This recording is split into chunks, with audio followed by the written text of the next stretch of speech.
Support for 100 Watts and a Wire is brought to you by 100wattsandawire.com. To subscribe to the show, simply click the RSS feed. While you're there, apply for your free 100 Watts ID and learn how you can help make 100 Watts and a Wire listener supported.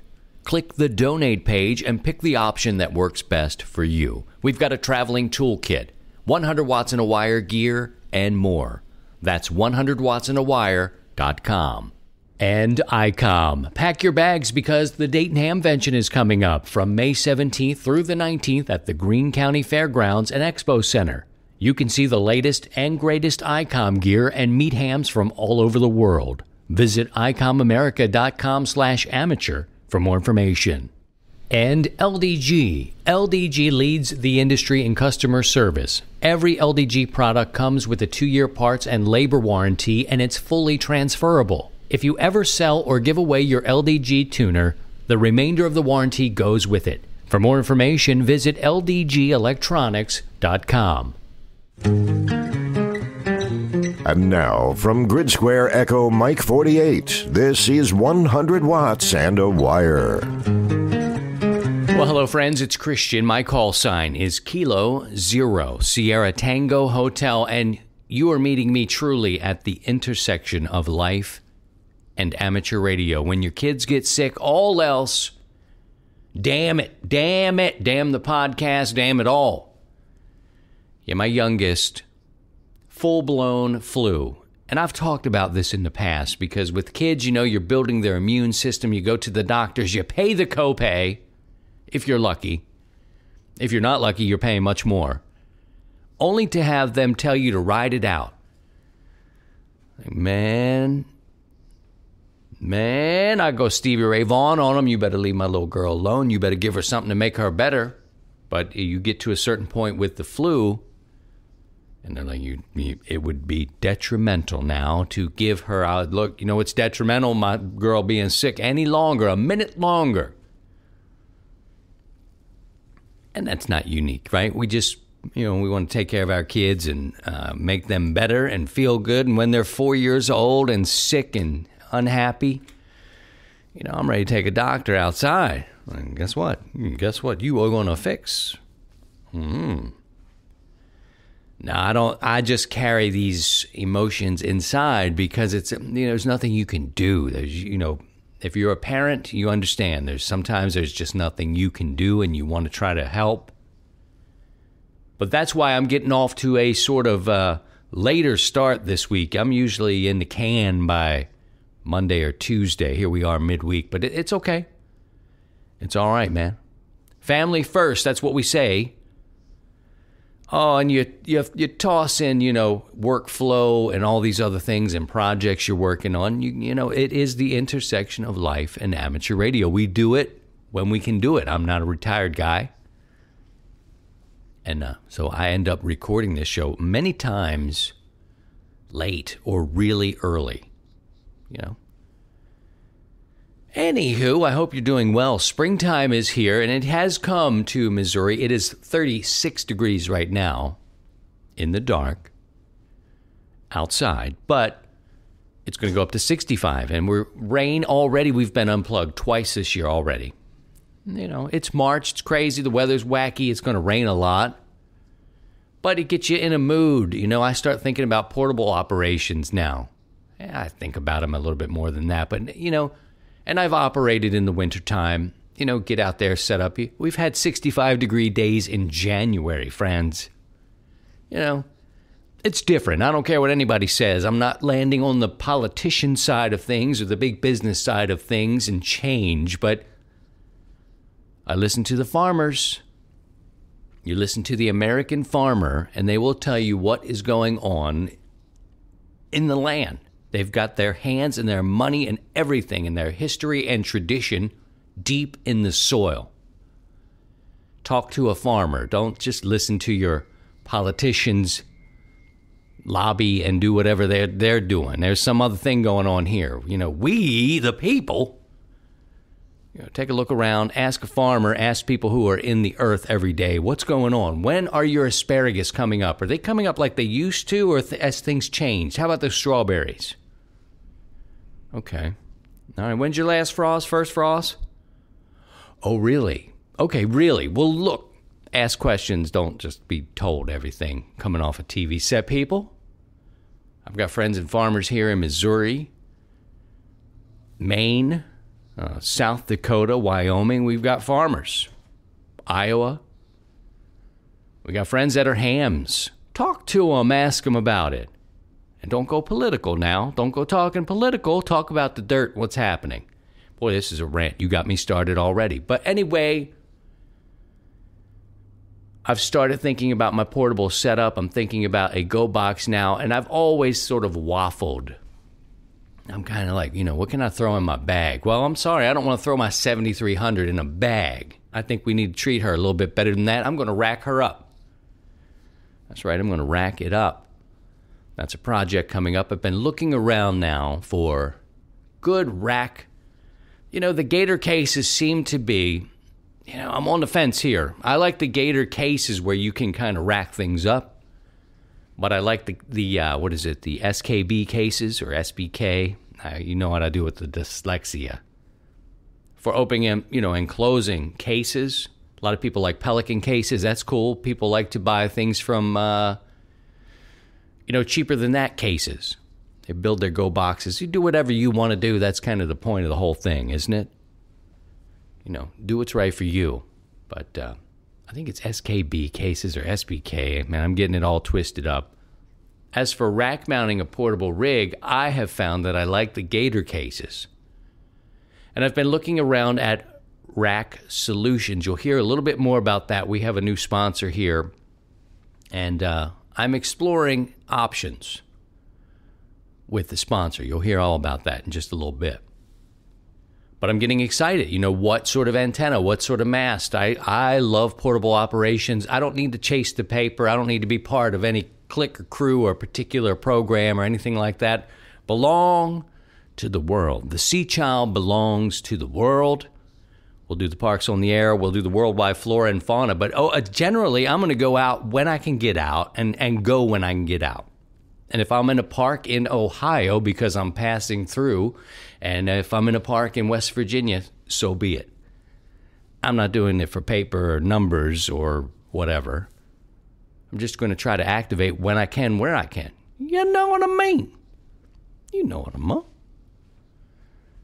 So here we are midweek. We're banging this show out here, and I've come to a couple of discoveries. First, to let you know, Julian's back. Oscar Hotel 8 Sierra Tango November. And I was planning on making this show without, too many rants and that kind of thing. But had to talk about, get ready now. Storms are coming. You need to unplug. And I used to unplug, and I still do, every day. I started unplugging every day, especially this time of year. Spring, you never know when these storms will come up. Lightning and all this. I'm just unplugging. You know how many times, how many twists does it take to get your coax cable off? I stick mine in a little glass jar and go on, and I know I'm going to be cool. I may come home to an antenna that's been snapped off and a branch came down and all hell may break loose out there. And I put particular care and money and investment and energy into my antenna system. But look, I don't need it coming back in and frying up my radios. So I'd rather take the time in the morning, disconnect. I'm just going to disconnect in the morning. 65 and sunny today. Yeah, right. You're a damn I don't trust them anyway. I don't trust the forecast anyway. So think about that. If you can spin that off every morning or before you go to bed, it's maybe not a bad thing. Some people don't believe in it, I'll tell you what, I've got at least one friend who has been sizzled. Sizzled, y'all. Sizzled. 7600. Zapped. I can't imagine the feeling of taking a lightning strike. I don't want to. I'd rather have my wire down in a tree or some coax, something happen outdoors, but I can't keep buying radios. In fact, I think I'm good on radios for probably a good long time. As long as they hold up, I'm cool, man. I look at radios and I think they're great. I think the old ones are sexy. I mean, Collins, you look at them, and Heathkits, they're beautiful, beautiful radios. And the new ones, you look at the Flex, beautiful, sexy. Oh, so sexy. You know, I'm an ICOM guy at this point.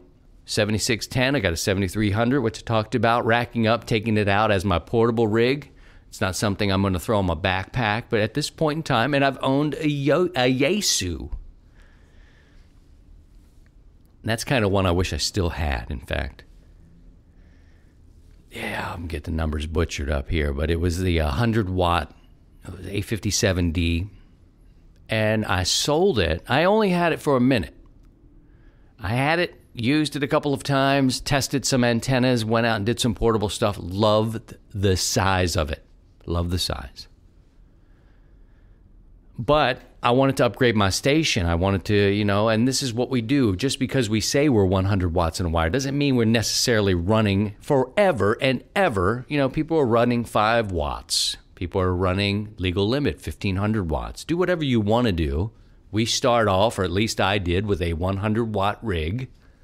The old Drake TR7 gives me about 125 out, actually. And we throw a wire up in a tree, and that's what I did. So that's where, you know, the name comes from. But I wanted, you know, to upgrade. I wanted to get about 500 or 600 watts in an amplifier, and I sold that Yaesu for that purpose.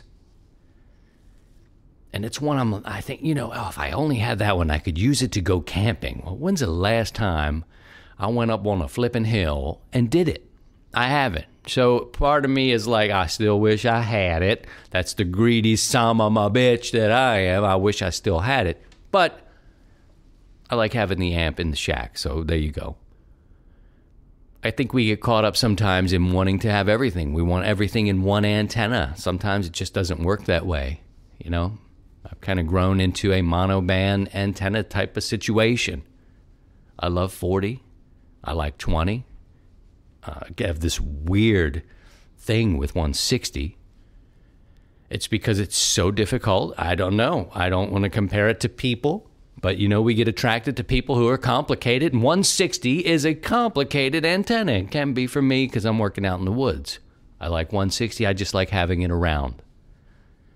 I enjoy 80 meters, but I do spend a lot of time outdoors trying to figure out ways to get them up in a monoband situation. Build your own antennas. The antenna systems don't have to be so expensive. You build your own antennas. Point being here, friends, is that we want everything, and that can be a problem. That can be a real problem. If you love portable operations and it's something that you do all the time, or maybe you're stuck in an HOA and most of your operating comes outside of your home because of that, then I get it, man. Then you're looking at QRP radios, low power. For me, I can barely get in a chair enough. I do a lot more listening than I do operating. And I mentioned that Julian's here. Now, Julian, his life work right now is grid down and off-grid communications. He's studying this, and he has some opinions.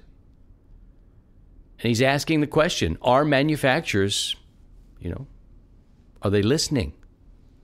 Are they listening to what's happening out there? He's going to come up and talk about that next, and a little bit more. We'll come back in just a bit.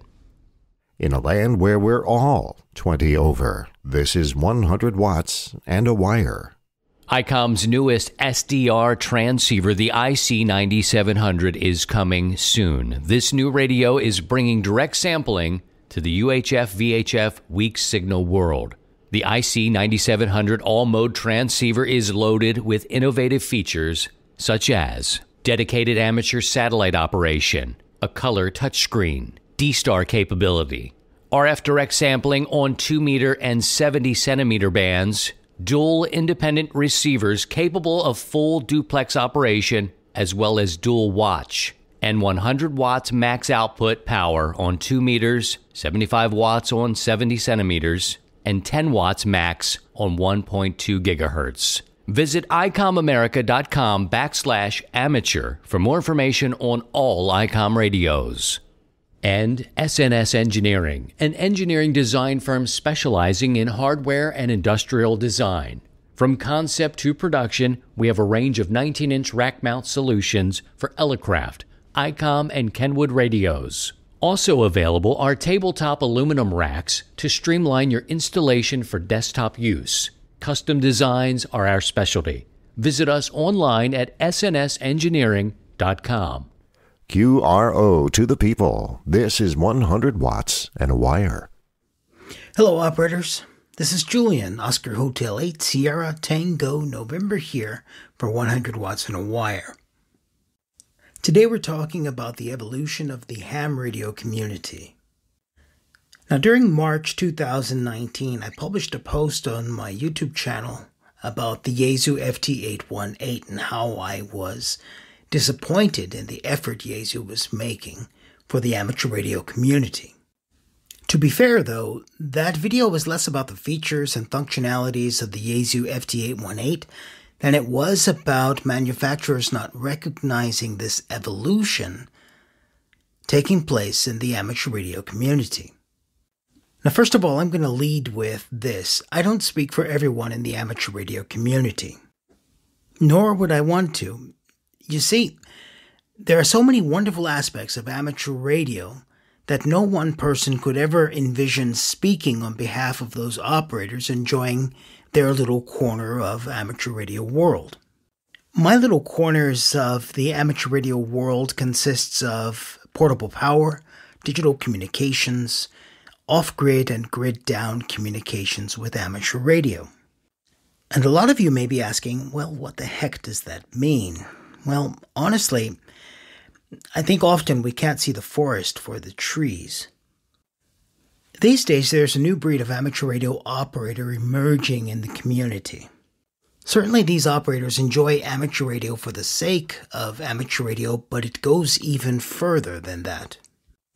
This operator is using amateur radio as a tool, as a utility, with purpose. And unfortunately, amateur radio manufacturers haven't recognized this amateur radio operator exists yet. So let's talk about this utilitarian amateur radio operator for a second. This amateur radio operator might be a through hiker on a hike through the Appalachian Trail or walking the Camino de Santiago in Spain. Certainly this amateur radio operator is taking ham radio along because it's fun, but more than that, it's also a tool to keep in touch with friends and family. This operator might use a rig like the Elecraft KX2 or the Yaesu FT817 or 818 to send out WinLink messages or to collect their emails through WinLink while they're completely off-grid. These operators might be using modes like JS8 over HF radio to send out APRS position reports, letting people know where they are. And as many of you already know, my trusty 817 has spent many days with me on the road and on the trail. Now, that doesn't mean it's a particularly good radio. It simply means that I've been married to it for so long that I understand its quirks and I've learned how to deal with them. Unfortunately, manufacturers in the Western world and Japan haven't recognized the need for a utilitarian radio. Those manufacturers who are building portable radios with internal batteries like the KX3, the KX2, and the 818 are developing those radios for the operator who's going to spend a couple of hours out in the afternoon with their rig. Those of us wishing to operate portable for any length of time over days, weeks, or even months, well, there really isn't a radio in the amateur radio community built for us yet. This leaves me asking myself a few rhetorical questions. For example, why doesn't the Elecraft KX2 have a rugged enclosure? I mean, honestly, it's an incredibly delicate radio. Why doesn't the FT818 have longer battery life or modern batteries like the KX2 does? Knowing that digital communications is a big part of utilitarian communications these days, why don't any of these radios have a built-in sound card, alleviating the need for an external audio interface? Then we arrive at the ICOM 7000 series. The 7200 is absolutely magnificent, but try to carry it on your back for an hour. Okay, now before I get too many people ticked off, this isn't about radios being bad. It's about manufacturers not recognizing this part of the amateur radio community. Now, many of the commenters on my Yaesu FT818 review video asked this rhetorical question: how much would it cost if it actually existed? The crazy thing is that radio already exists. It's a pocket portable HF rig with internal batteries, internal antenna tuner, 10 watts of output. It's got variable bandwidth filters and DSP. And in fact, it was such a magnificent radio, cutting edge and life-changing. So much so that the Chinese copied it. And do you know what it's called? It's called the MCHF. The MCHF was developed by Mike 0 November Kilo Alpha. It's got all the features and functionalities that are missing from a modern Yaesu FT817 or 818. It's got the internal sound card, so you don't have to have a bulky external audio interface. It's got an internal antenna tuner. And most importantly, it's open source. As I mentioned earlier, the Chinese copied that radio and they offered it commercially. There's a RS918 version, RS928, RS938, and so on.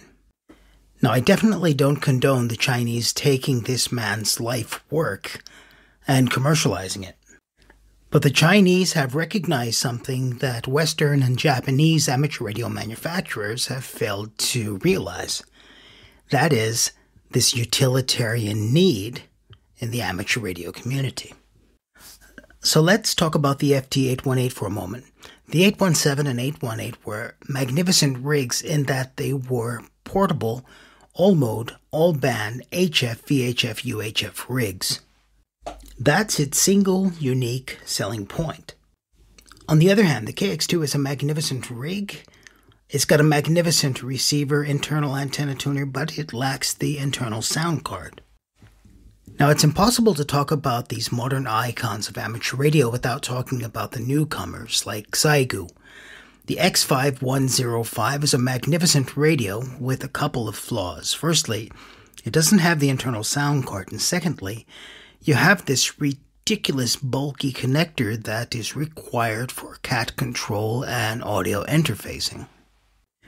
And if it doesn't show us anything else, it definitely shows us that it's possible to build an HF pocket-sized rig with most of the features that we want from an amateur radio. So now we have the MCHF, which is the symbol of what we're looking for in a pocket-sized HF radio for the field, and the Xiegu X5105. Honestly, I imagine the X5105 to be updated in time, getting rid of that bulky interface and replacing it with a USB connector for internal cat control and audio interfacing. Anyway, let's be clear here. I'm not trying to blast these manufacturers. I'm simply trying to point out that there's a market, there's a need in the amateur radio community from manufacturers which isn't being fulfilled.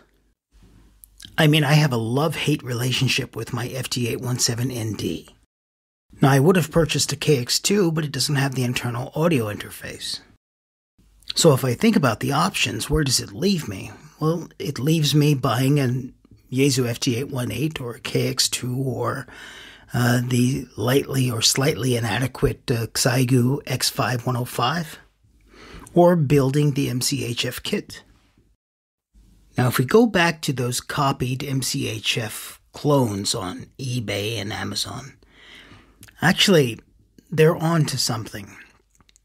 Why doesn't Yaesu or ICOM or one of these other manufacturers actually license the MCHF and offer that as a utilitarian field radio for that amateur radio operator with purpose?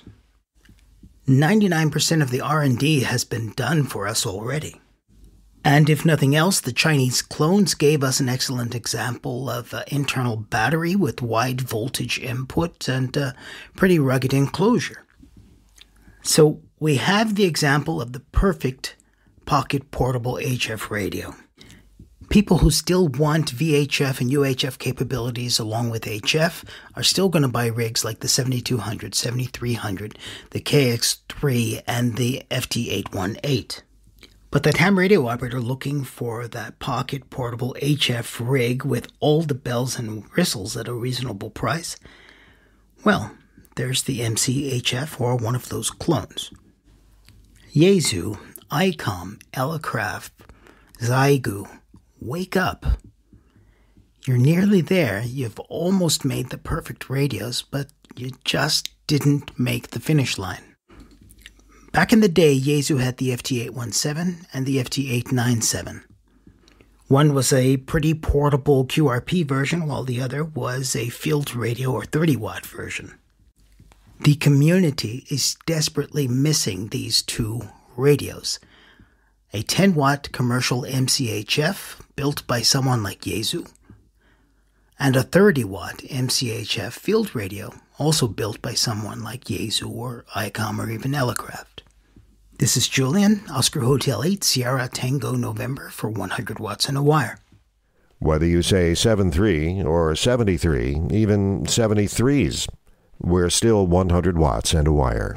LDG Electronics provides state-of-the-art antenna tuners for every amateur need. From QRP to QRO, fixed stations, portable and remote, an LDG tuner will match your radio to your antenna using our lightning-fast, proprietary tuning algorithms. LDG is a family-owned and operated company dedicated to bringing innovative, quality products to the amateur market. All LDG products carry a full 2-year warranty that is fully transferable when you sell it, with no paperwork required. Support is only a phone call or email away. We're always here to help you. Visit us on the web at ldgelectronics.com. And BioNO Power, offering the best performance lithium iron phosphate batteries for your ham radios. Visit bionopower.com. That's BIOENNOPOWER.com. Or contact dealers nationwide. Let's turn it back to Kilo Zero Sierra Tango Hotel for your final. All right, I want to thank Julian there for that commentary and a little insight into operating portable. And really, he's out there testing this stuff. Our manufacturers leading the way. Many companies are doing great work, but are they listening? That's a really interesting perspective. And I welcome you to share your thoughts via email or visiting us and joining us on social media. Speaking of joining us, our sustaining membership program is doing well. It's very helpful. It helps 3 phases. It helps the show when you donate $25. You become a sustaining member of 100 watts and a wire. I can put that money back into production. Everything is great. You are going to get a discount from participating businesses. That's a win-win. And those businesses, they can earn your business. It's a win-win-win. Check it out on 100wattsandawire.com. Click on the donate page and learn how you can become a sustaining member. And perhaps now this is the time of the year where we start getting into projects. 10% here, 15% here may help put you over the top. And the money you save, put it toward your next project. Just want to also let you know, if you are a member who joined in March of 2018, don't let your membership lapse now. You probably got a reminder earlier in the month, hey, this is your month to renew. So consider that. If it fits into your budget and you can help us and you subscribed anytime, but in the month of March, we're hitting the end now. I don't want you to lapse over. All right, I'm going to leave it there, friends. Oh, there is an upgrade. It's Ben. It's Kilo Oscar 4, Bravo, Romeo, Bravo. Congratulations, Ben. He has upgraded. We appreciate that. Let us know. It's another page on the website. If you've been studying, you will pass, you will upgrade, and enjoy your new privileges. Take care of yourselves, take care of each other, and by all means, if you can, please try and stay above the noise. To join the 100 Watts and a Wire community, visit 100wattsandawire.com.